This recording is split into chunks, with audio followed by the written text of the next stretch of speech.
Jane Fanning is the student co-president at Guilderland's High School and leads countless clubs and amazing organizations. So can we give a hand to Jane Fanning?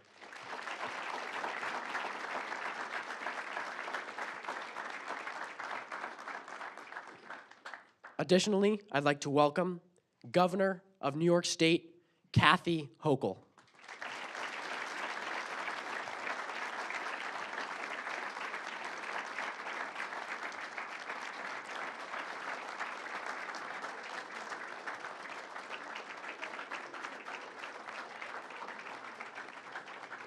You will hear from Governor of State Kathy Hochul in just a few minutes. As a second-year student pursuing a business administration degree at Hudson Valley, I have been afforded many opportunities to develop my leadership skills both inside and outside the classroom. My passion for community service is seen throughout my various roles on campus.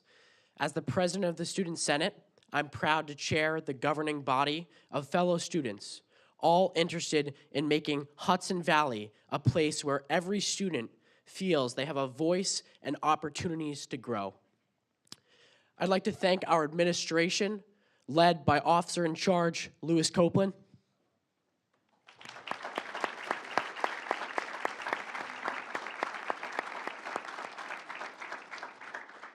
Additionally, I'd like to give a huge shout out to Chancellor King and everything that he does for the SUNY system.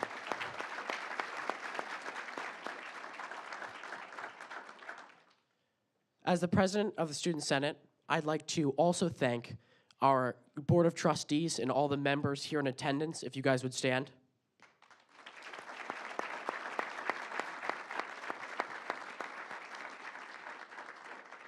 They have cultivated an amazing environment here on campus for students to thrive, and that's so important because we are the next generation of New York State leaders, and we have the opportunity to help shape the future.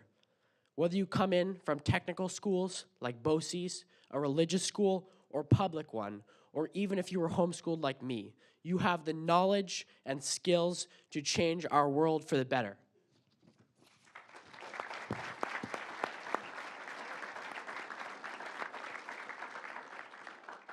And the world needs us. It needs our unique perspectives, our diversity, and our talents, and our skills, and our desires to create better communities here and around the globe.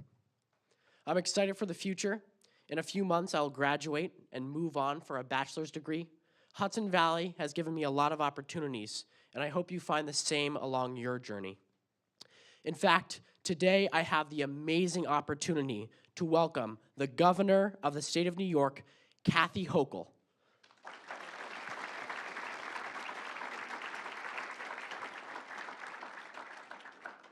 And I'm here to tell you that Governor Hochul has been a champion for education in New York State for a long time. Long before she was sworn in as governor in 2021, even during her time as lieutenant governor, her vision and commitment to the future of education in our state spans from kindergarten all the way to higher education.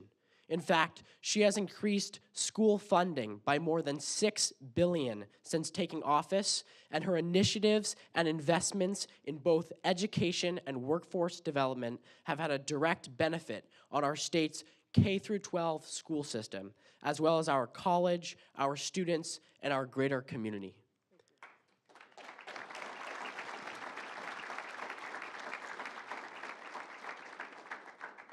Even more importantly, Governor Hochul's policies and programs have helped make college more accessible and more affordable for many of the underrepresented populations that community colleges like ours strive to serve. Governor Hochul knows the most essential building block of a strong state with a thriving economy is an educated population, and to put it simply, she has worked tirelessly to ensure that everyone has the resources to earn a high-quality education, to succeed and pursue their dreams and a brighter future right here. I'd like to thank Governor Hochul for her tremendous support and for taking the time to be with us here today.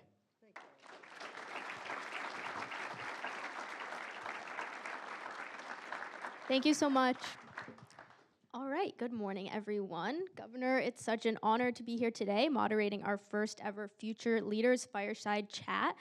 So today we're going to dive into some of the big ideas from your state of the state that directly impact us, the students and young people of New York. So we're going to be covering a few initiatives from mental health support for teens to career opportunities and getting a head start on college, as well as other recreational opportunities for youth like sports and other youth centers. So I'm excited to also share a couple thoughtful questions from some of our students in the audiences. So let's dive right in. First things first, Governor Hochul, you will be giving your State of the State address tomorrow and outlining your vision for the future.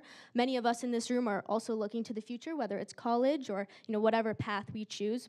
So I'd just love to start and ask you, can you share maybe what led you to becoming Governor of New York? That's a long, long journey, Jane, but thank you to you and to Austin. You talk about future leaders. I think he's got a career in politics. Just don't run for governor anytime too soon. And you as well, Jane. It takes a lot to do what you're doing, and I appreciate that. In Hudson Valley Community College, Mr. Copeland, our leadership here, our chancellor, John King, and many others. Thanks for having me. It's great to see you. You didn't all mind getting out of school today anyhow, right? Okay. I thought this was a great opportunity. Becoming governor was nothing I ever entertained in my entire life, ever. In 8th grade, I took a social studies class, like many of you did. I learned about government. I had a wonderful teacher, Mr. Peter James, who opened my eyes to, the institutions of government, but also how government is a place where you can help solve problems and help people. So I would say back then in school, I started really enjoying my social studies classes, took a trip to Washington, saw the beautiful Capitol dome gleaming in the sunlight, and thought maybe someday, maybe I could actually work here for somebody else. That was what it was like when you were a young woman many years ago. You didn't think of yourself as an elected official. You were always going to be the support behind somebody else. But what helped me a lot was what I did in high school. There was a BOCES program. Who's with BOCES? Anybody? BOCES program had a government studies program where I would take the bus. I got a chance to leave every day around noon. I had to skip lunch in study hall, and I think gym a few times, but I wasn't much of an athlete, so it didn't matter much. But I took the bus to go with other kids, and we could do an internship. And I decided to do an internship at Democratic headquarters. And believe it or not, this is the year that Jimmy Carter was first running for president. So I worked on his campaign. I worked for Senator Moynihan, who was a senator running for his first time. So I was there, this young high school kid, the only girl in the room, the youngest by far, and I was just absorbing all these people who so believed in politics as the way to get people to public life and to really serve their communities. So fast forward, I can tell you there's probably another story, we can come back another time, but I decided to run for office at the local level to make a difference in my community. I thought that was the best job I'd ever have, council member.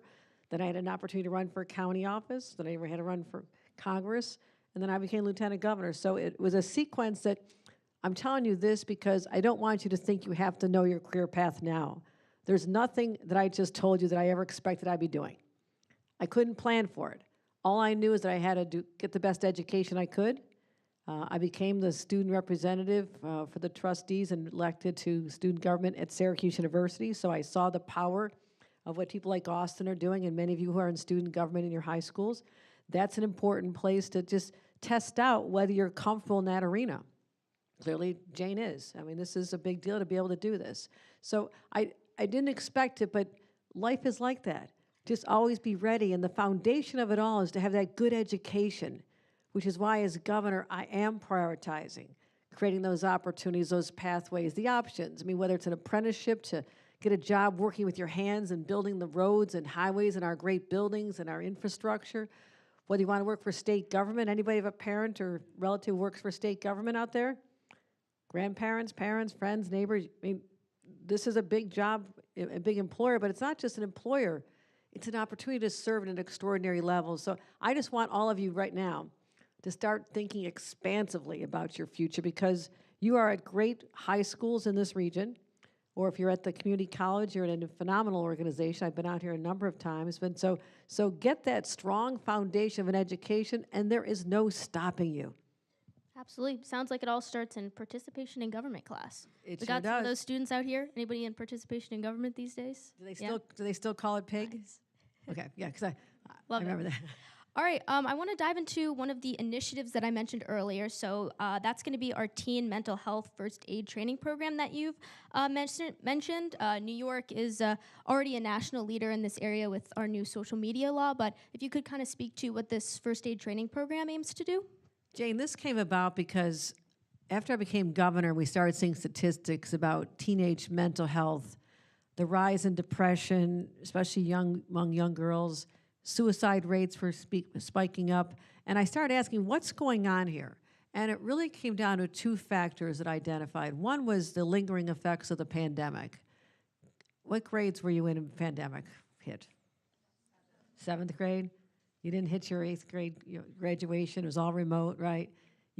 That's a key time for you to be just hanging out with your friends and participating in sports and getting to know new teachers.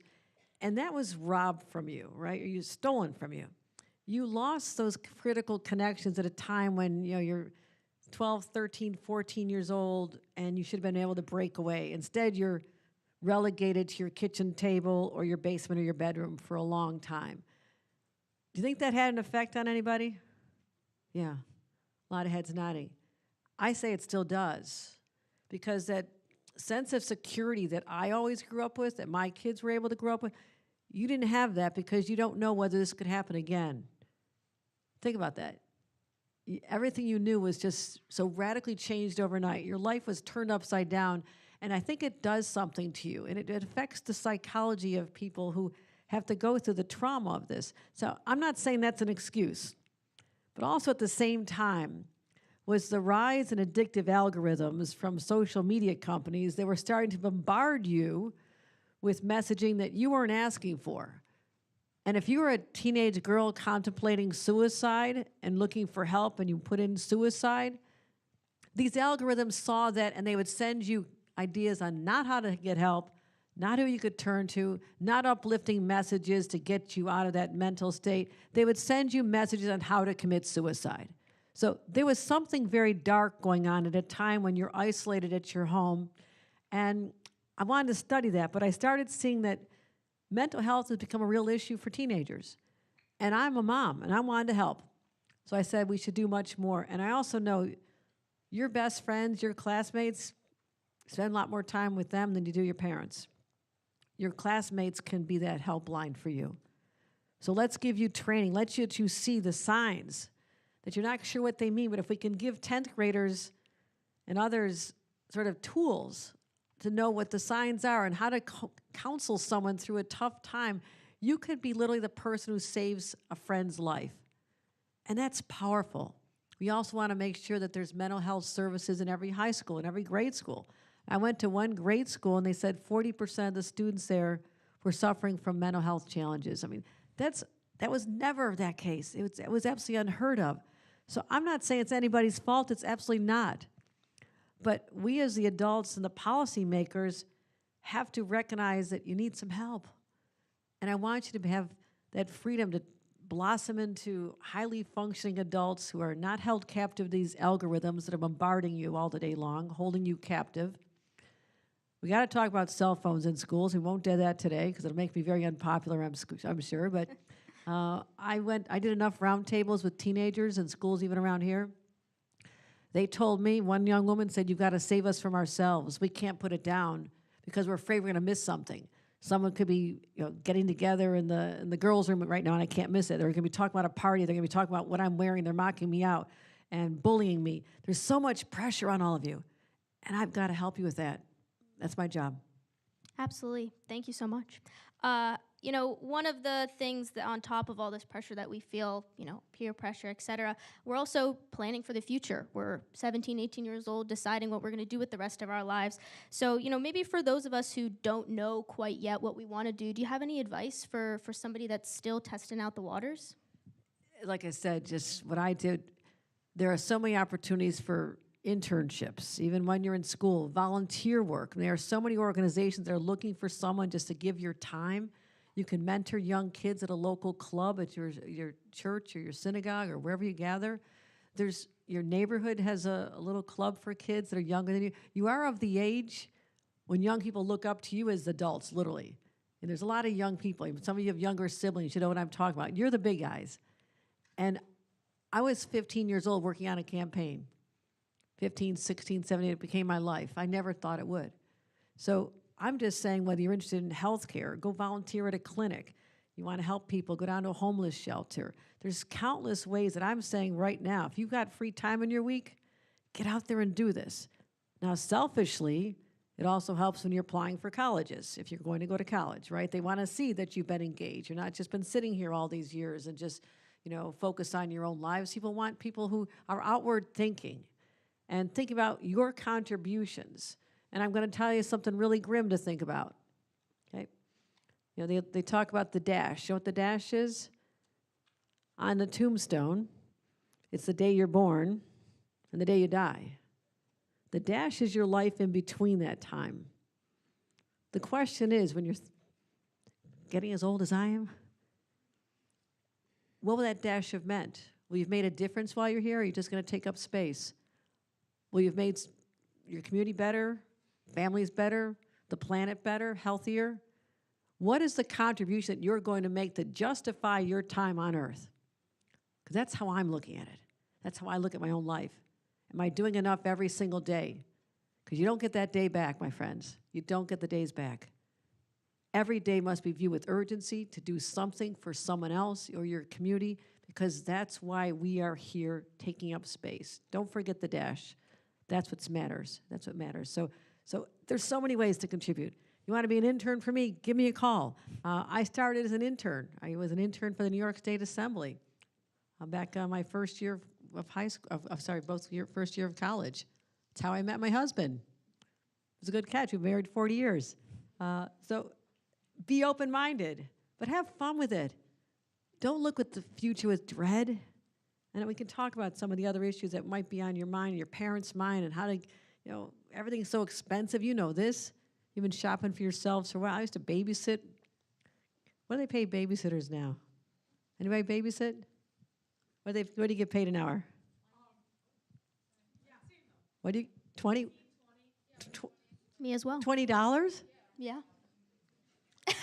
It's pretty good. I got 50 cents. I thought I was doing pretty good. I'm glad you're getting 20. But you see everything you're buying at the mall going up, right, or online. The prices are going up. I'm trying to put more money back in your pockets, your parents' pockets, and make things a little bit easier, because I know that's a stressor for all of you. But whether you go to college, whether you want to work in an apprenticeship program, you want to go to community college or a four-year college, or get a PhD, or start work right out of college, right out of high school even, I will tell you one thing that should make you feel good.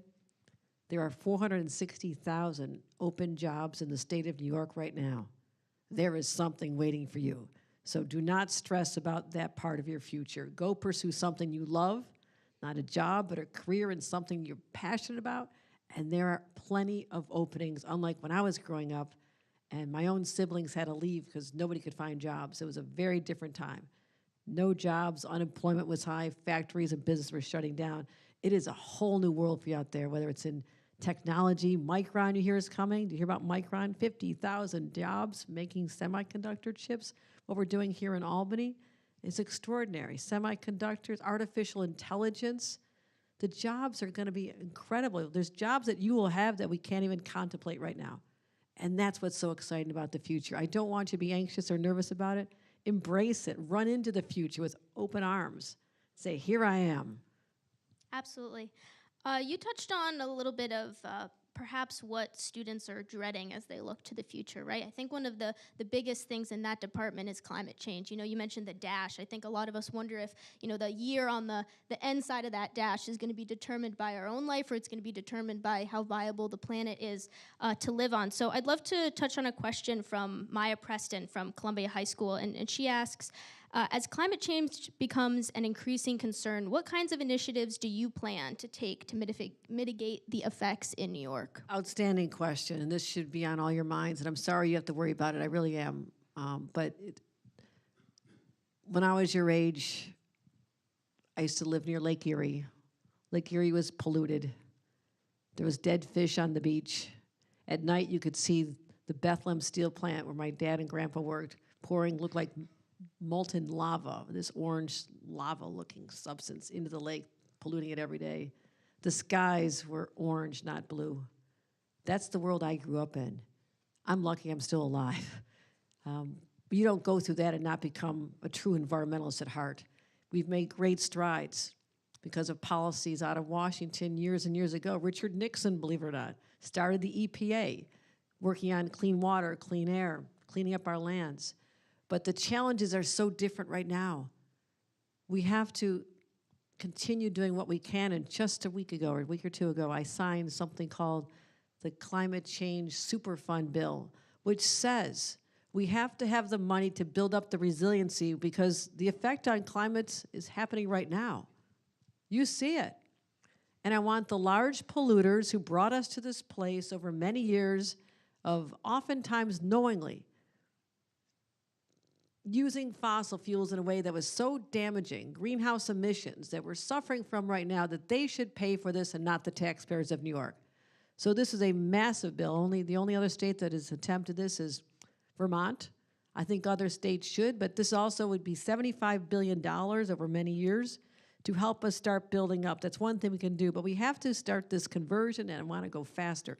And I am nervous when I see Washington, the incoming president, talking about, for example, shutting down offshore wind. We're proud of what we're doing with offshore wind. It's extraordinary.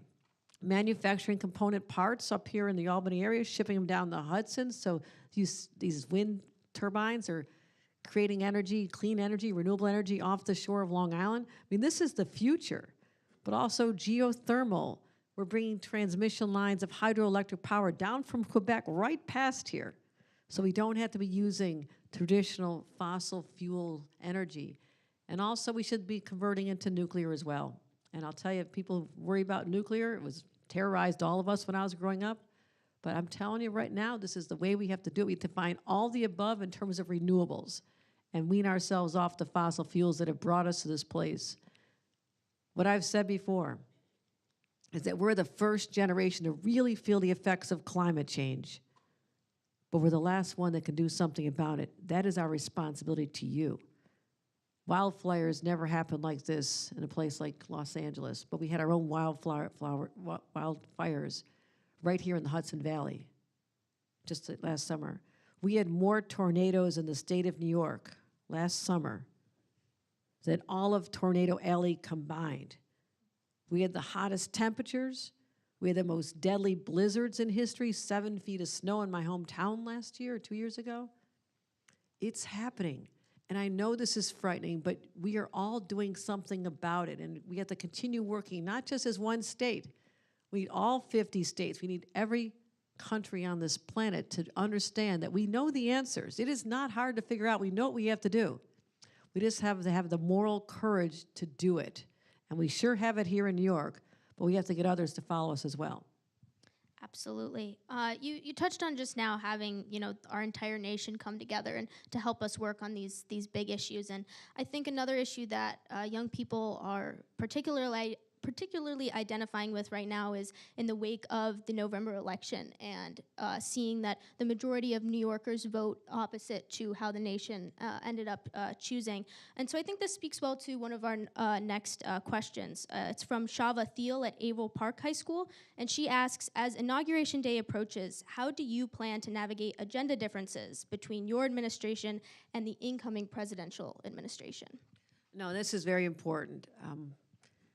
I represent every New Yorker, regardless of party, regardless of whether they'll ever vote for me or who they voted for the incoming president. It does not matter. It's my responsibility to represent all the voices of this state. I will carry that knowledge and that belief that I have an important responsibility to represent our interests when it comes to my relationships with Washington and the incoming administration. I have to do that. I can't say I'm not going to work with you because I disagree with you. That doesn't get us where we need to go.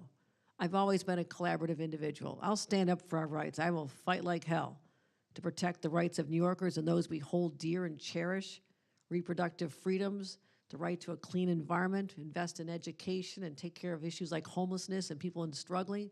I will always do that stand up for our LGBTQ plus community, any community that's under assault. I will stand up strong, and I've conveyed this in conversations I've already had. But there's no reason why, if someone wants to help New York, that I won't be their strongest ally in making that happen, whether it's helping bring more dollars to support after-school programs or lunch programs. We're going to do free lunches and breakfast for kids to take away that stigma that happens when your parent doesn't make enough money and you have to be that young person. Everybody knows you're the one who's getting that free food. It sticks with you. But if Washington helps us with many of these programs, at least now, I want to make sure that continues. But if they do anything to harm us, I'll stand up and fight, because I have to, especially when it comes to that environment. I told you about offshore wind. They're threatening subsidies for offshore wind. Now, these newer technologies, they've been they've been used in Europe for generations, it seems. They do cost money, so companies have to be incentivized to do this. They won't do it on their own. But at some point, it'll make sense for them to do it, and they won't need any subsidies. But let's make this the norm, supporting renewables. But if Washington removes their support for it, it's going to be more complicated for us, without a doubt. But I have to be persuasive and say, we're all in this together, and the money that we're spending from cleanup, from the environmental damage to communities, is obscene. We just had a 1,000-year flooding event on Long Island, Stony Brook University dorms. Kids were supposed to, young people were supposed to go in. They couldn't go. They were staying in hotels. The year before that, we had a 1,000-year flooding event in Hudson Valley, wiped out a downtown.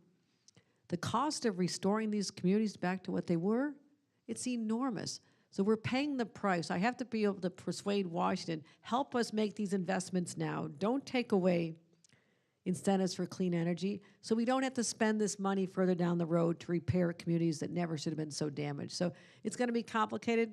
It'll be issue by issue, I guarantee it, but I will roll up my sleeves and work with anybody who supports our values and will help New York. Yeah, definitely. And like you said, issue by issue. One last thing we wanted to touch on before we wrap up was another question in regards to abortion rights. Ariana Costello from Albany High School asks, in light of the ongoing national debate on abortion rights, how do you plan to position New York as a safe haven for out-of-state residents seeking abortion care, while also ensuring that New York's healthcare system can, accommodate this potential influx? Well, as soon as we found out that these Roe v. Wade, the law of the land for my adult life, that gave women the right to choose, have an abortion or not, once we knew that was being struck down, I immediately put money into our health care programs so no one would be underserved. We wanted to expand the clinics, hire more people. $35 million we did immediately. We also knew then that we would be that safe haven for people, for women from other states. And it breaks my heart to hear the stories of women who've been traumatized and, have had their own health compromised or lost, a child that they wanted to have, but because of some health complication, it wasn't safe for them to deliver. Those are the stories that are coming out all over this country, and I feel so bad for the states. I mean, these are our sisters in those states as well. They're part of the American family, and they're suffering. So I said New York will be there, and half of all abortions are medication-assisted, medication abortions. And so we have doctors here in the state of New York that could be threat from being prosecuted in other states if they prescribe this through telemedicine and send the prescriptions to their patients in another state. Our laws now protect those doctors from prosecution. And anybody wants to test that, we're here to protect our medical providers. So these are some of the tough things that we didn't expect to have to do, but again, just being nimble and ready and proactive and sending a message of where we stand as New Yorkers, but also having the money to support them and put laws on the books that are necessary. And I work with the legislature very hard in the aftermath of the overturning of Roe v. Wade to make sure New Yorkers were protected, but also we could be there as a lifeline for women across the country. Absolutely. Thank you so much, Governor, for joining us today and sharing your vision to support students and families across New York State. So let's just give one final round of applause for the governor, everybody. Thank you. Thank you, everyone. Thank you. That concludes our program. Please remain seated as we call your schools up for a photograph. Please use the door in the front left.